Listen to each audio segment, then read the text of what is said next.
Olá, bebezinhos do papai, tudo bem? Você está no canal Rafael Pablo e hoje nós vamos ter mais um daqueles vídeos para perder muitos seguidores e para receber muitos comentários do tipo: Ah, Rafael, para de criticar, vai fazer alguma coisa pelo reino. ou então um que eu gosto bastante, O homem natural não entende das coisas espirituais.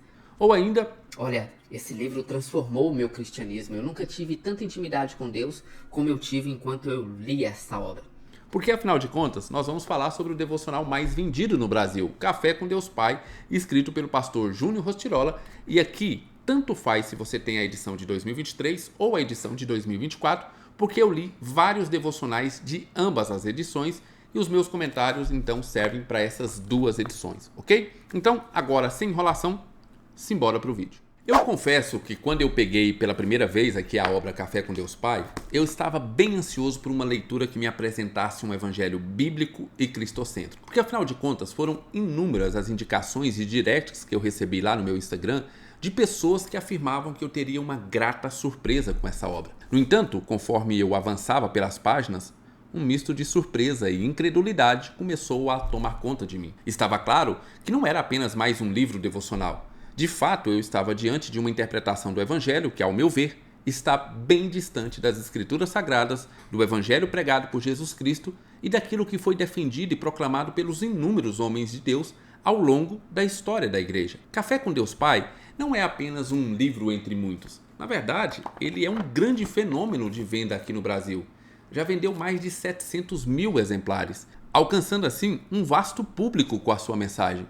Escrito por Júnior Rostirola, a obra promete ser uma espécie de guia para uma fé mais profunda e uma vida mais plena, e baseia-se na premissa de que a relação com Deus pode ser tão cotidiana quanto um café pela manhã.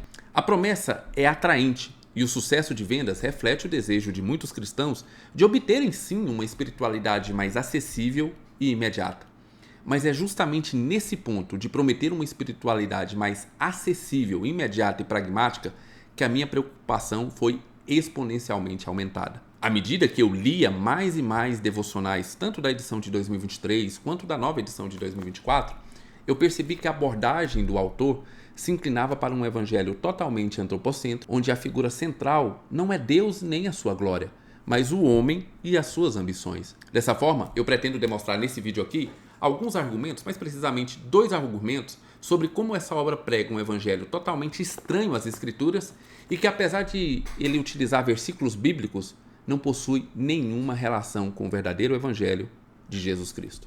Em primeiro lugar, eu gostaria de chamar a sua atenção para o fato de que quando nós analisamos a mensagem pregada na obra aqui Café com Deus Pai, nós nos deparamos com uma visão do evangelho que parece girar em torno do bem-estar e das conquistas pessoais tão comumente pregada nas igrejas de hoje em dia. Essa interpretação antropocêntrica focada no indivíduo e em suas vitórias terrenas contrasta gravemente com o verdadeiro cristianismo que nos ensina a suportar as adversidades com fé e amor inabaláveis em Jesus Cristo. A promessa do evangelho nunca foi de uma vida isenta de dificuldades, pelo contrário, o que o verdadeiro evangelho nos assegura é que neste mundo nós teríamos aflições, mas com a esperança de que nós venceríamos esse mundo por meio daquele que já venceu o mundo, Jesus Cristo. Qualquer pessoa que não seja um completo analfabeto funcional sabe entender que quando Jesus prometeu vitória sobre o mundo, ele não estava falando de sucesso, poder ou prosperidade. Agora, eu gostaria de fazer um desafio para você que já está aí soltando fogo pelas ventas e já está se preparando para digitar nos comentários o como eu não sou ninguém para criticar essa obra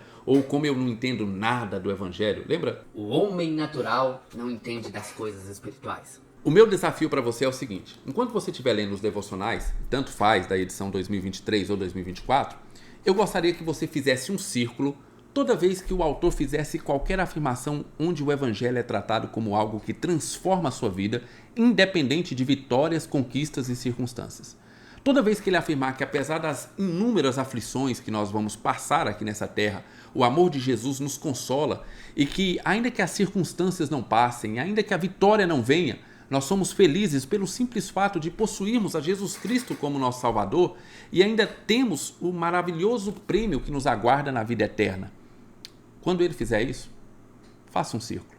Em contrapartida, eu gostaria que você fizesse um sublinhado toda vez que você se deparasse com um argumento que destaca que a sua fé te levará a um outro nível, que a vitória sobre as circunstâncias difíceis que você enfrenta está próxima, que você nem pode imaginar as bênçãos que estão prestes a chegar na sua vida ou qualquer outro tipo de promessa de coisas terrenas e passageiras. Feito isso, eu quero que, com sinceridade, você observe quantos círculos você fez e quantos sublinhados você fez ao longo do devocional. Eu posso garantir que o seu devocional irá ficar todo sublinhado e talvez, e apenas talvez, você consiga fazer um círculo a cada 10 ou 15 devocionais que você lê.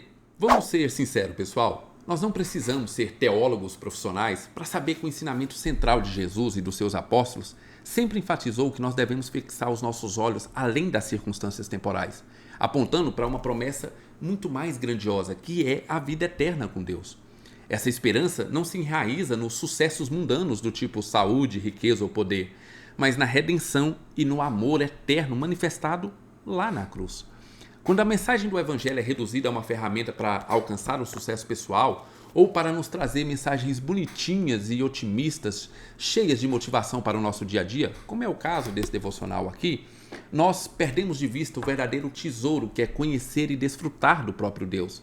Afinal, a vida eterna é esta, que conheçam a Ti, o único e verdadeiro Deus, e a Jesus Cristo, a quem enviaste. C.S. Lewis, que dispensa apresentações, observou sabiamente o seguinte: se lemos a história, veremos que os cristãos que fizeram mais pelo presente mundo foram justamente aqueles que pensaram mais no próximo mundo. A verdadeira fé cristã nos inspira a viver de maneira a não olhar as circunstâncias como prova do amor de Deus. O objetivo não é ter uma boa vida aqui na terra, mas uma vida que glorifica a Deus em meio às inúmeras circunstâncias. Nesse contexto, é crucial reconhecer que a promessa de sucesso, felicidade, vitória e prosperidade terrena, tão central aqui na obra Café com Deus Pai, desvia a nossa atenção daquilo que é eterno. Seguir a Cristo significa abraçar uma vida que pode ser marcada por tribulações e perdas terrenas, mas também por uma paz inabalável e uma alegria eterna, fundadas na certeza e na esperança da ressurreição. E eu sei que no momento que eu falo isso, eu não chamo a atenção de muitos cristãos, afinal de contas, essa não é a mensagem pregada muito por aí nas igrejas do século XXI. Veja, eu não estou criticando a obra Café com Deus Pai apenas por capricho ou porque eu não gostei da escrita do autor. Muito pelo contrário, eu confesso que o autor é muito bom em escrever aquilo que ele se propõe a escrever.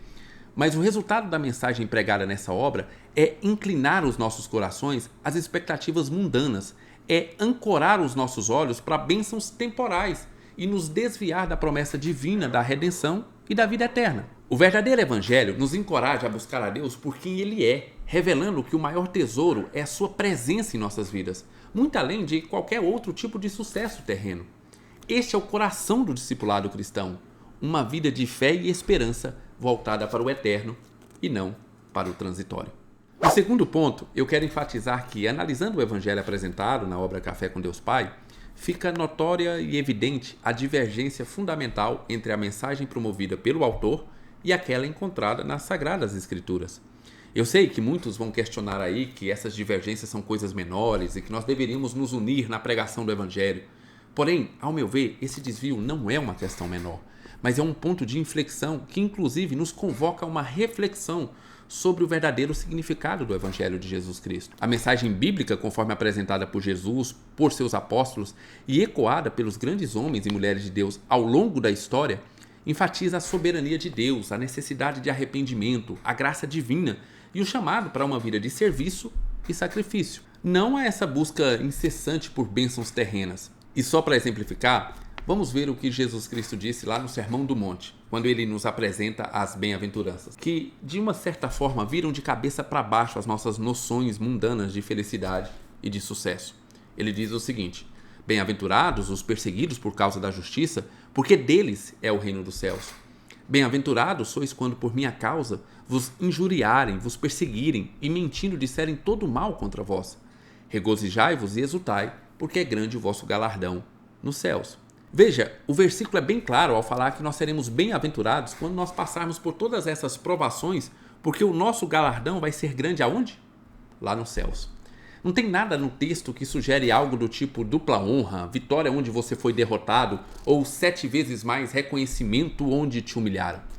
A nossa promessa e a nossa esperança está no galardão celestial. Existe uma verdade profunda sobre o reino de Deus. O valor não é medido pelo que nós possuímos ou alcançamos aqui na Terra, mas pela nossa relação com Deus e como nós respondemos às adversidades da vida com fé e dependência dele. Ao longo da história da igreja, figuras como Agostinho de Hipona enfatizaram a necessidade de nós buscarmos a Deus acima de todas as coisas, ensinando que a nossa verdadeira felicidade e realização reside não nas riquezas ou sucessos terrenos, mas na contemplação e no desfrute do próprio Deus. Agostinho escreve: "Fizeste-nos para ti, e inquieto está o nosso coração, até que repouse em ti." Agostinho ressalta aqui a ideia de que a nossa maior aspiração deve ser a comunhão com Deus e não o que ele pode nos proporcionar em nossa passagem nesta vida terrena. Já no cenário contemporâneo, vozes como a do pastor Timothy Keller reiteram essa mensagem, enfatizando que o evangelho bíblico nos chama a uma vida de fé que transcende as circunstâncias terrenas.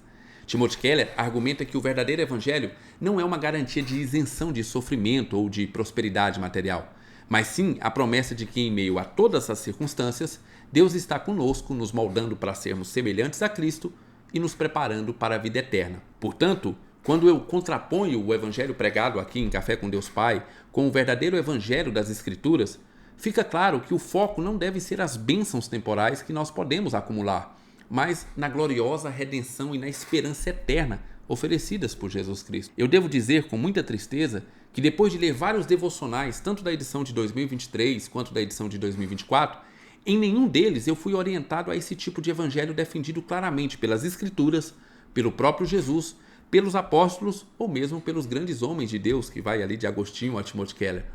Pelo contrário, os devocionais de Café com Deus Pai até podem ter me incentivado a uma pseudo-busca mais profunda de intimidade com Deus, ou até pode ter elevado a minha vontade de orar mais, de me dedicar mais ao reino de Deus. Mas fica evidente que essa motivação, essa busca mais intensa, não está fundamentada na satisfação de desfrutar do próprio Deus, e sim numa esperança baixa e mesquinha de que, se eu fizer isso, eu vou conseguir alcançar todas as minhas metas e expectativas de viver uma vida boa, tranquila e cheia de realizações. No fim, pode até parecer que esse tipo de obra realmente tenha me aproximado de Deus, ou até te aproximado de Deus. Mas ao fazer uma simples análise das motivações, nós vamos identificar que nós transformamos o verdadeiro Deus em apenas uma ferramenta útil para nós alcançarmos aquilo que realmente nós estamos buscando: uma vida boa, próspera e cheia de vitórias. E eu devo acrescentar ainda com mais tristeza que esse tipo de atitude é pior do que a idolatria clássica. Porque na idolatria clássica nós trocamos o Deus verdadeiro por um Deus falso e inexistente.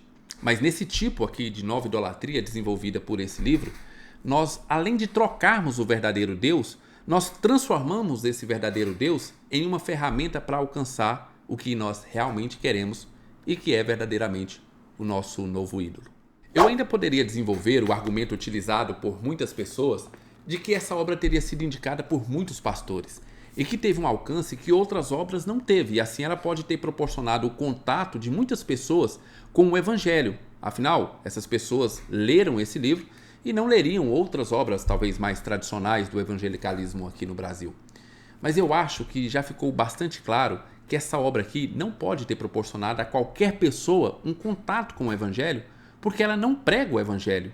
Ou seja, é pior ainda, pessoal, porque uma pessoa pode ter tido contato com esta obra aqui e ter imaginado que isso daqui é o Evangelho, que o Evangelho é apenas mais uma ferramenta para que ela consiga atingir os seus objetivos terrenos. Enfim, como eu disse, e eu faço questão de frisar repetindo, o maior problema desse devocional é que muitas pessoas, ao ler esse tipo de obra, podem até aumentar significativamente as suas disciplinas espirituais, como oração, louvor, participação em cultos, envolvimento com o reino de Deus, acreditando que com isso aumentaram a sua intimidade, a sua busca por Deus, quando na verdade o que aumentou foi apenas a sua ganância e a sua ambição por sucesso, dinheiro e realização pessoal. A sua busca não é pelo ser de Deus, pela glória de Deus ou por querer desfrutar do próprio Deus, mas pelas bênçãos que essa pessoa acredita que Deus vai liberar sobre ela através dessa busca. Então, esse tipo de obra vai fazer a pessoa talvez até se envolver mais com a questão evangélica, se envolver mais com a questão da oração. Mas até isso foi transformado apenas em uma ferramenta para buscar as suas metas pessoais tão defendidas aqui em Café com Deus Pai.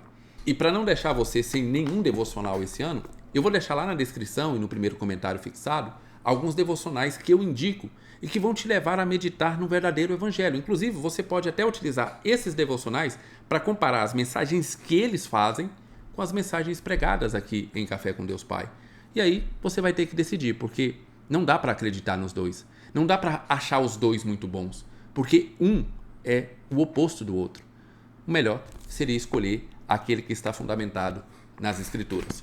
Muito bem, pessoal, por hoje é só. Essas são as minhas avaliações desse devocional, Café com Deus Pai. Inscreva-se, deixa o like, você já sabe. Deixe lá embaixo os seus comentários, se você gostou, não gostou, se você está sendo transformado pelas leituras de Café com Deus Pai. Mas faça aquele desafio. Sublime tudo aquilo que é promessa terrena e circule tudo aquilo que é voltando o seu coração para Deus e para o céu. Talvez você tenha uma grande surpresa aí ao fazer esse desafio. Fiquem com Deus, um abraço e um beijo nesse coraçãozinho de bebezinho do papai.